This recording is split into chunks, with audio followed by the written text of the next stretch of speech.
I stood before the mirror in the bridal salon, hardly recognizing the woman staring back at me. The white lace bodice clung perfectly to my frame. The long train spilled across the polished floor like a river of snow, and for a fleeting moment I felt like the princess I had once dreamed of being. My mother's reflection appeared behind me, her hands warm as she adjusted the veil. "Claire, you look exactly the way you imagined when you were little," she whispered. Her voice carried both pride and the faint tremor of a woman about to give her daughter away. I smiled, remembering myself at 10 years old, draping old curtains over my shoulders and declaring that one day I would marry a prince. Back then it was just a fantasy, a fairy tale I told myself at sleepovers. Now, standing there in that gown, I wanted to believe Jacob Whitfield was that prince. For 3 years he had been steady, attentive, every bit the man my parents admired. He never missed a holiday dinner, always brought flowers, always shook my father's hand with confidence. To them, he was the perfect match. To me, he was the man who had promised to make me the happiest woman alive. As the seamstress pinned the final hem, my mother clasped my hands. "Tomorrow you'll be the most beautiful bride in Savannah," she said. Her eyes glistened as though she saw not just the dress, but the years of hope she had poured into me. I pressed my palms against my chest, trying to steady the thundering rhythm of my heart. I told myself it was only joy, the overwhelming anticipation of a life about to begin. On the ride home, we went through the list one more time. Flowers delivered, cake ready, musicians confirmed, the restaurant set for 40 guests. My mother ticked each item off with the practiced air of someone who had planned every detail down to the last napkin. "And the honeymoon?" she asked with a teasing smile. I laughed. Jacob had insisted on keeping that part a surprise. Something unforgettable, he had promised, and I clung to that word like a charm. Everything was in place. The town was already buzzing with talk of the wedding, of how the Mitchells and Whitfields would finally be joined. Yet, as I watched the familiar streets roll by through the car window, a ripple of unease moved through me. Nothing had gone wrong, not a single flaw in months of preparation, and still my hands trembled. Too perfect, my mind whispered. Too seamless to be real. I shook the thought away quickly, forcing a laugh. "All brides get nervous," I told myself out loud, ignoring the cold flicker that had settled deep in my chest. Tomorrow was supposed to be the happiest day of my life, and I wanted so desperately to believe it would be.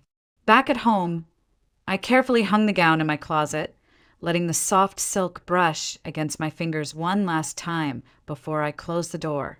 Tomorrow, that dress would carry me to the altar. My mother was in my room, folding linens into the cedar chest that had been set aside for me since childhood. "Claire," she said gently, "are you truly ready for married life?" I laughed a little too quickly. "Mom, Jacob and I have talked about everything. He wants children and so do I.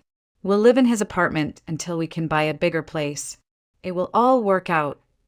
She nodded, pleased, and then reminded me of what my father had prepared. The downtown condo already signed over in my name. The new car waiting in the driveway. The savings set aside to help us start. It was the kind of dowry every family in Savannah whispered about, and I knew she mentioned it with pride. But hearing it out loud made something twist inside me. "Mom, I don't care about any of that," I said, sitting down on the edge of the bed. "What matters is that Jacob and I love each other." The words came easily, but as soon as they left my mouth, a shadow of doubt slipped in. I remembered those moments over the past year that hadn't made sense. The times he didn't answer my calls until hours later, claiming he was busy. The quick way he'd slide his phone back into his pocket whenever I walked into the room. The late nights with friends, always the same excuse. And then there was the way he said, "I love you." Or rather, the way he never said it first. Always in response, never as an offering.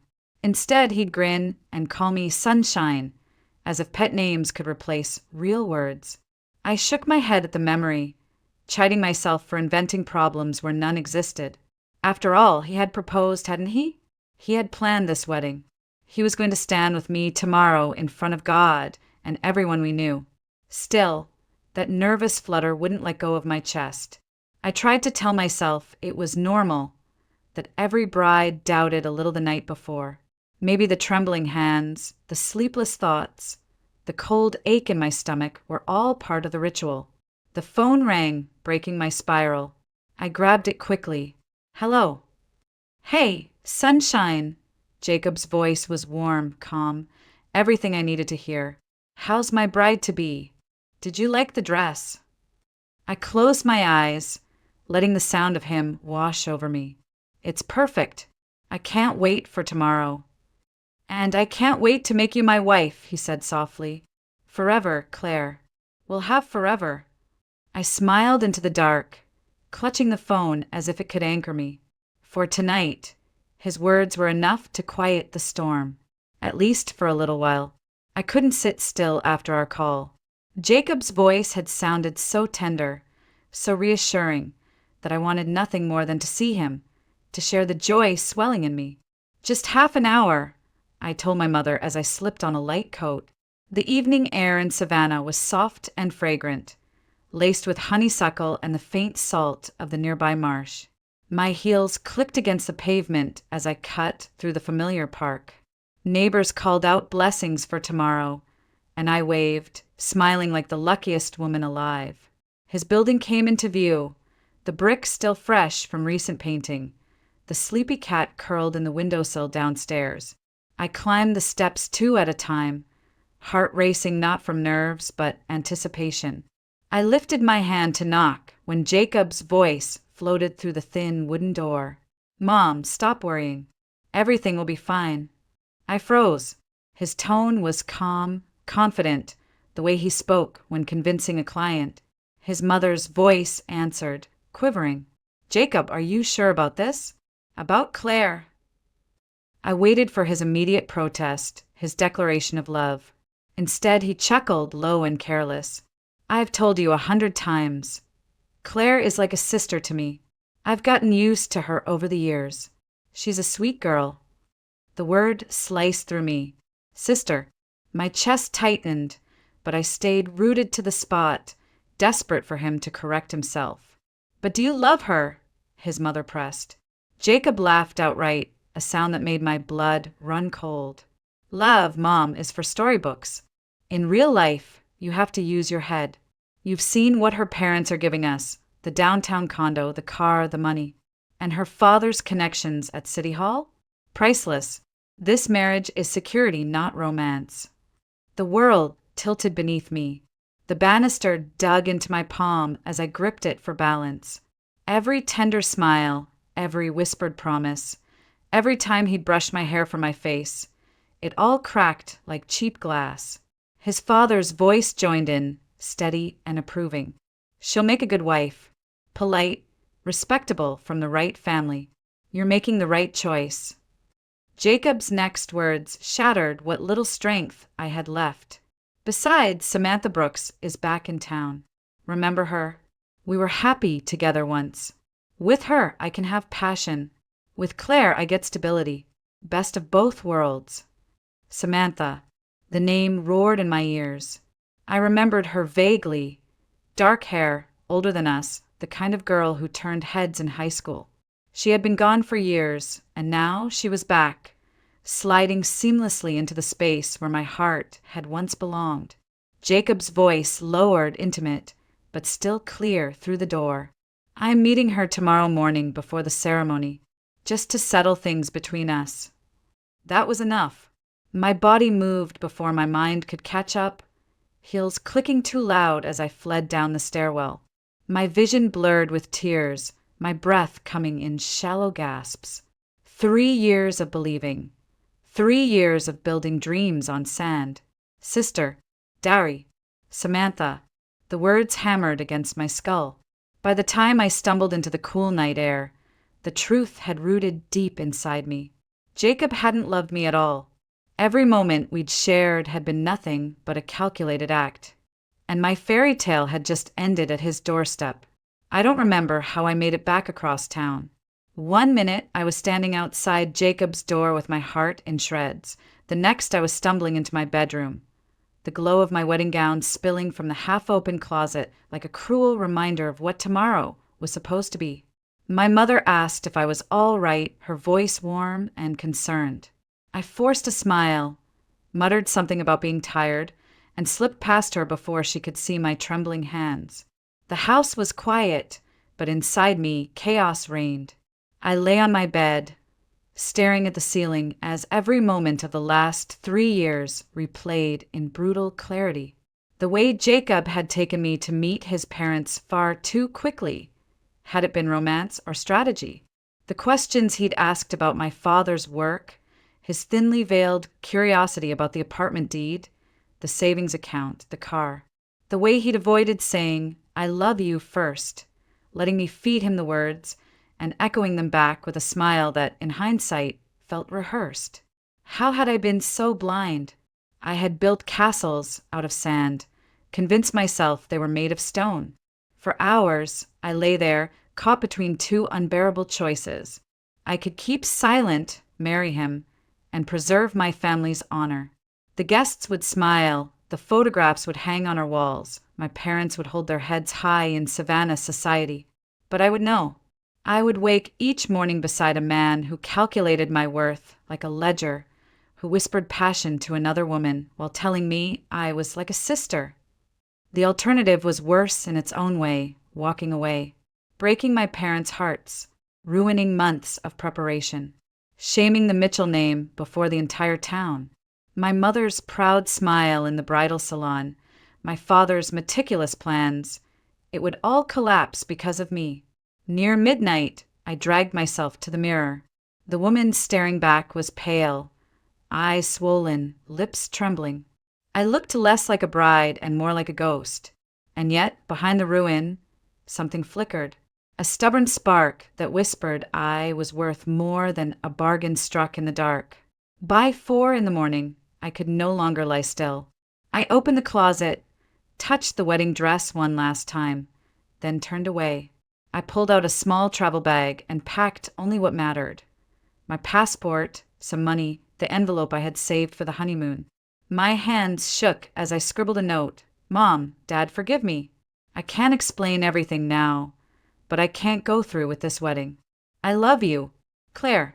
As dawn broke, I placed the note on my pillow and stood for a long moment in the doorway of my childhood room. My heart was breaking, but beneath the devastation, a fragile strength was rising. I could not marry Jacob Whitfield. I would not.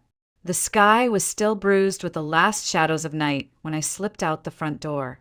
My shoes barely whispered against the porch steps as I carried the small travel bag that felt heavier with every stride. Behind me, the house slept in silence. My parents dreamed of a daughter walking down the aisle, not one fleeing into the dawn. The streets of Savannah were nearly empty. A milk truck rattled by, and somewhere in the distance, a church bell tolled 6. I kept my eyes forward, clutching the handle of my bag as though it were the only anchor I had left. The bus station smelled of diesel and coffee. Its fluorescent lights hummed as I walked up to the counter. 1 ticket to Atlanta, I managed, my voice trembling. The cashier didn't ask questions, just slid the paper stub across the counter. Departure, 8 a.m., 2 hours. Enough time for Jacob to meet Samantha at their old spot. Enough time for my parents to discover the note on my pillow. My stomach turned at the thought. I stepped outside, searching for a quiet corner. My hands shook as I pulled out my phone and dialed Hannah. She answered groggily, her voice thick with sleep. "Claire? What on earth? There's no wedding, I cut in. Hannah, please listen. Tell my parents I'm safe, but I can't marry Jacob." There was a stunned pause.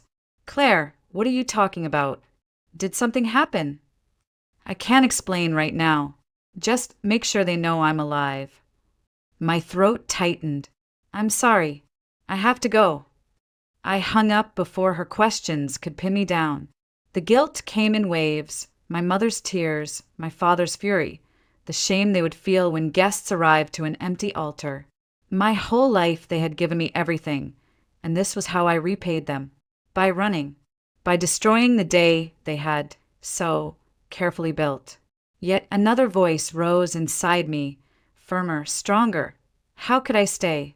How could I vow forever to a man who loved someone else, who saw me only as a transaction? To marry Jacob would have been the greater betrayal, not just of myself, but of the family who raised me to value honesty. When the bus doors finally opened, I climbed aboard, my chest tight with fear. The seats smelled faintly of vinyl and dust. I slid into one by the window and pressed my forehead to the glass. As Savannah rolled away, my reflection stared back, a runaway bride with no plan beyond the next mile. I was terrified of poverty, of loneliness, of being swallowed by a city that didn't know my name. But beneath the fear was something sturdier, almost defiant. I had chosen truth over deception. Whatever waited for me in Atlanta, at least it would be real. The bus rumbled north, each mile carrying me farther from the life I'd known. I pressed my forehead against the glass, watching the low country fade into pine forests. My phone buzzed. Hannah's name lit up the screen. My stomach knotted before I answered. "Claire, what did you do?" Her voice was frantic, low as if she had ducked into a hallway to keep from being overheard. "Your parents found the note at 7 this morning. Your mom is beside herself. Your dad, he nearly called the police before I told him you were safe." I swallowed hard, unable to picture their faces without a stab of guilt. "Hannah, I couldn't marry him." "I know, but the guests are arriving, Claire. They're all dressed, gifts in hand, waiting at the restaurant. Jacob's there too. He's telling everyone you're sick, but," she hesitated, "people are whispering. The neighbors are saying you ran away." The words struck like a hammer. Ran away. That was exactly what I had done. In Savannah, news traveled faster than wildfire. By sunset, the entire town would know. Hannah's voice cracked. "Your mother was crying so hard she couldn't finish a sentence. And your dad, he kept pacing, saying she wouldn't do this without a reason." Jacob looked pale as a ghost, Claire. He tried to laugh it off, but no one believed him. I closed my eyes, letting her words paint the scene I would never see. The table set with flowers and china, the musicians waiting with instruments in hand, 40 guests shifting uncomfortably in their seats. My parents forced to stand in front of them with nothing but a crumpled note. And Jacob, cornered by whispers, his perfect reputation slipping away as neighbors leaned close to trade theories. "What are they saying about me?" I asked quietly. "That you got cold feet. That maybe you realize something. Some even say Jacob wasn't as perfect as he seemed." Hannah exhaled sharply. "Claire, this is going to be the scandal of the year." I almost laughed, though the sound caught in my throat. Then let it be. Better a scandal than a lie. The bus hissed to a stop in Atlanta, and the driver called out the station name. I gathered my bag with shaking hands. The city loomed outside, vast and unfamiliar, humming with a life that didn't know me or my story. By afternoon, while Savannah feasted on gossip, I was handing cash to a landlady in a faded bathrobe for a tiny rented room on the edge of town. A single bed, a cracked dresser, and a window overlooking a crooked oak tree. It was nothing like the life I had been promised, but it was mine, and it was honest. The first night in Atlanta passed in a blur of exhaustion and nerves. I lay on the narrow bed of my rented room, staring at the cracked ceiling, listening to the muffled hum of traffic outside. By morning, the reality hit me. I had no plan, no connections, no safety net. The only work I'd ever done was in my father's office, answering phones, filing documents, a job handed to me because of his position. Out here, none of that mattered. I forced myself into the streets with a borrowed newspaper tucked under my arm, circling classifieds like someone who knew what she was doing. But every posting seemed to require experience I didn't have. My savings, meant for honeymoon, suddenly looked like a fragile lifeline that could vanish in weeks. An internet cafe caught my eye, its windows fogged from the heat of old computers. Inside, a college kid with headphones showed me how to search job sites and fill out applications. My fingers hovered awkwardly over the keyboard as I tried to craft a resume that sounded more substantial than it was. 3 years of administrative assistant under my father's name. Would anyone in this city take that seriously? I sent out resume after resume, heart pounding with each click of the mouse. By the 10th, my palms were slick with sweat. I felt like an imposter wearing borrowed clothes, a child pretending to be an adult. 2 days later, the phone in my tiny room rang. A woman's brisk voice introduced herself from a marketing firm downtown. "We received your application. Can you come in tomorrow for an interview?" My breath caught. Yes, of course. The next morning, I stood in front of a glass building that seemed to scrape the sky. My knees nearly gave out as I crossed the lobby, clutching the strap of my borrowed handbag. In the mirrored elevator, I caught sight of myself. Neatly pressed blouse, hair pulled into a careful bun, makeup hiding the shadows under my eyes. I looked the part, but inside, terror clawed at me. The interview room was sleek, intimidating. Across the table sat a woman in a navy suit, her pen poised above a notepad. "Tell me about your experience." My throat dried. I spoke about handling clients, about organizing schedules, half true, half stretched. But I forced the words out steadily, even when my hands shook beneath the table. When she finally nodded, her tone softened. "We'll start you on a 3-month probation. The salary is modest at first, but if you prove yourself, there's room to grow. Can you begin Monday?" I nearly wept with relief. Yes, absolutely. Walking out of that building, the sunlight felt different, warmer, sharper.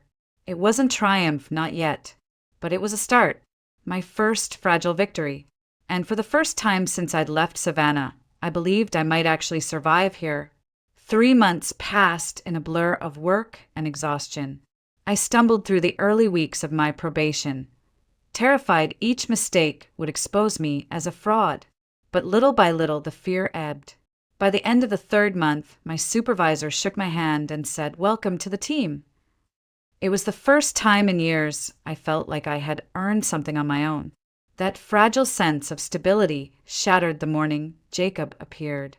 I had just settled into my small office cubicle when the receptionist buzzed. "There's a man here asking for you." I stepped into the hallway and froze. Jacob stood there in a pressed suit, thinner than I remembered, with a bouquet of white roses, my favorite. His eyes searched mine, uncertain, almost desperate. "Claire," he said softly, as though we were alone in a church instead of a bustling office building. "I had to see you." The air left my lungs. For a moment, I was back at his door in Savannah, listening to the laughter that had gutted me. But I straightened my spine. "How did you find me?" "Your father," he admitted. "It took weeks, but he finally told me. Please, just hear me out." We ended up in a quiet conference room. He placed the flowers between us like a peace offering. "I was a fool," he began. "I said things I didn't mean. I thought marriage was about stability, but when you left, I realized what I lost. I love you, Claire. Truly." I felt my jaw tighten. "Stop. I heard every word you said that night, every single one. I heard you laugh when your mother asked if you loved me. I heard you promise Samantha that you'd meet her on the morning of our wedding." His face went pale. You heard that?" "Yes. And the call. You told her you loved her while you were planning a life with me." My voice was steady now, steel beneath the hurt. "So don't stand here and tell me you suddenly love me now that I've walked away." He leaned forward, desperation leaking into his voice. "I was wrong. I thought I could have both. But I swear losing you showed me the truth. I want only you." I shook my head slowly. "No, Jacob. You didn't lose me because you made a mistake. You lost me because you never saw me as more than a convenient purchase. And I deserve more than that." Silence stretched, broken only by the hum of the air conditioner. For the first time, I saw him not as the man who had betrayed me, but as someone small, powerless against the choices he'd made. Later that week, I shared coffee with Roman, a colleague from the marketing team. He didn't bring flowers or grand speeches. He asked how my presentation had gone, listened when I vented about deadlines, and laughed at my nervous jokes. There were no masks with him, no hidden motives. Just honesty. Walking back to the office beside him, I realized Jacob no longer had power over me. The past had knocked at my door, and I had finally closed it. A year passed before I set foot in Savannah again. My mother's birthday drew me home, and though the thought of returning filled me with unease, I knew it was time. Atlanta had become my world. Work, friends, a modest but comfortable apartment. But Savannah was still where I belonged to two people who loved me more than anyone. When the train pulled into the station, I spotted my parents waiting. My mother cried when she saw me, clutching me as though I might vanish again. My father held me longer than usual, his silence speaking volumes. They had forgiven me, though scars lingered. That weekend, relatives gathered for a small celebration. Old neighbors eyed me with a mix of curiosity and something else, respect maybe for the way I had carved out a life after the scandal. Their whispers no longer stung. I had survived them. It was in a quiet cafe the next day that I saw him. Jacob. He stood by the counter, holding hands with Samantha Brooks. A wedding ring gleamed on her finger. They looked settled, comfortable, even happy in the way couples sometimes are when they've finally gotten what they wanted. He noticed me first. For a moment, tension flickered in his eyes, but then he managed a polite smile. "Claire," he said softly. Samantha's gaze sharpened, protective. I nodded, calm. "Jacob." "Samantha." My voice surprised me with its steadiness. There was an awkward pause before he introduced her as his wife. She extended her hand, and I took it. "Congratulations," I said. "I truly hope you're happy." The words weren't forced. To my surprise, I meant them. The bitterness I once carried had dissolved into something else.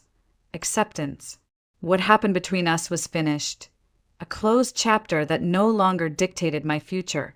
As we parted ways, I walked out into the Savannah sun and felt lighter than I had in years. Seeing him didn't ignite rage or longing. It simply confirmed what I already knew. I had let go. That evening, sitting at my parents' kitchen table with the smell of my mother's peach cobbler drifting through the air, I reflected on the woman I had become. I wasn't the naive girl who once measured her worth by a man's attention. I was someone who had rebuilt herself from nothing, who had chosen truth over comfort, integrity over illusion. Back in Atlanta, my life with Roman unfolded slowly. He never rushed me, never demanded promises I wasn't ready to make. We shared dinners after work, long conversations about our pasts, even comfortable silences. His honesty was his greatest gift, and it built a foundation steadier than any dowry or social standing. As the train carried me back to Atlanta after the visit, I looked out the window at the receding fields and knew I had finally found peace. Savannah was part of my story, but it no longer defined me. The future was mine to write, and for the first time I trusted myself to write it well. The train slid into Atlanta just as the evening sun turned the skyline gold. From my seat by the window, I watched the glass towers shimmer like beacons, calling me back to the life I had built here. When I stepped onto the platform, I felt something I hadn't expected: relief. Not just for returning to a familiar place, but for knowing that this city, once so foreign and terrifying, was now home. Walking through the crowded station, I thought about the girl who had fled Savannah a year ago, trembling, clutching a single bag, convinced she was destroying everything her parents had given her. That girl had believed she was a coward, a runaway. But standing here now, steady on my own 2 feet, I understood the truth. She wasn't running from responsibility. She was running toward freedom. At my apartment, the key turned easily in the lock. The small living room, the second-hand couch, the kitchen that smelled faintly of coffee grounds. It all carried the weight of my effort, my choices. For the first time in my life, everything around me was mine not because of family connections or dowries, but because I had earned it. My parents had embraced me during my visit, and the guilt I carried for so long had softened. They loved me, even if they hadn't understood me at first. They had given me roots, but I had given myself wings. That night, Roman stopped by with takeout in his hands and his usual easy smile. He never tried to dazzle me with grand gestures. Instead, he offered something Jacob never had: honesty. We ate on the couch, shoulder to shoulder, laughing over stories from work. At one point, he reached for my hand, and I didn't pull away. Not because I felt obligated, not because anyone expected it, but because I wanted to. It struck me then how different this love was from the one I had nearly chained myself to. Roman wasn't a calculation, a trade, or a performance. He was simply a man who chose me and whom I chose back. No masks, no bargains, just us. Before bed, I stood at the window, watching the city lights burn against the night sky. My reflection in the glass looked calm, almost radiant. I thought of the dress, still hanging in my childhood closet, unworn. Once it had symbolized everything I thought I needed. Now it was only fabric. The real gown I wore was made of the choices I had stitched together with trembling hands and stubborn courage. People might still whisper that I was the bride who ran. Let them. I knew better. I wasn't a runaway. I was a woman who refused to live a lie. My escape wasn't madness. It was courage. And because of that, my future at last was real.